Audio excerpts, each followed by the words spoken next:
જેના દર્શન માત્રથી પવિત્ર થવાય તેવા સંત શિરોમણી બાવલિયા એવા જગાબાપાના સાનિધ્યમાં ઉદાસી આશ્રમ ખારાઘોડા પાટડી મુકામે સમસ્ત સીતારામ પરિવાર યજમાન અને પોથી યજમાનના સર્વકલ્યાણ અર્થે પાટડી શહેરને આંગણે આજથી તારીખ 22 માર્ચ સુધી રોજ બપોરે 3 થી 6 સુધી શ્રી જગદીશ્વર મહાદેવ મંદિર ગ્રાઉન્ડ ઉદાસી આશ્રમ ખાતે ઇન્ટરનેશનલ શિવકથાકાર પૂજ્ય ગિરિબાપુના શ્રીમુખે સંગીતમય શૈલીમાં શિવકથાનું રસપાન કરાવાશે, જેના ભાગરૂપે કથાના પ્રથમ દિવસે બપોરે 1 વાગ્યે ભાવેશ બાપુના નિવાસસ્થાનેથી લાઈવ ડીજે વાજતે ગાજતે ભવ્ય પોથી યાત્રા નીકળી હતી.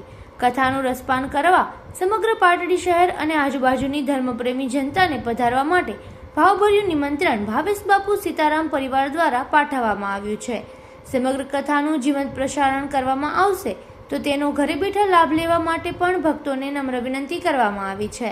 શિવકથામાં આવનાર ભક્તો માટે બપોરે અને સાંજે પ્રસાદની પણ વ્યવસ્થા કરવામાં આવી છે. આમ શિવકથામાં ભોજન, ભજન અને ભક્તિનો ત્રિવેણી સંગમ જોવા મળી રહ્યો છે. 22 તારીખે રાત્રે ગુજરાતના ખ્યાતનામ કલાકારો દ્વારા ભવ્ય લોક ડાયરાનું પણ આયોજન કરવામાં આવ્યું છે.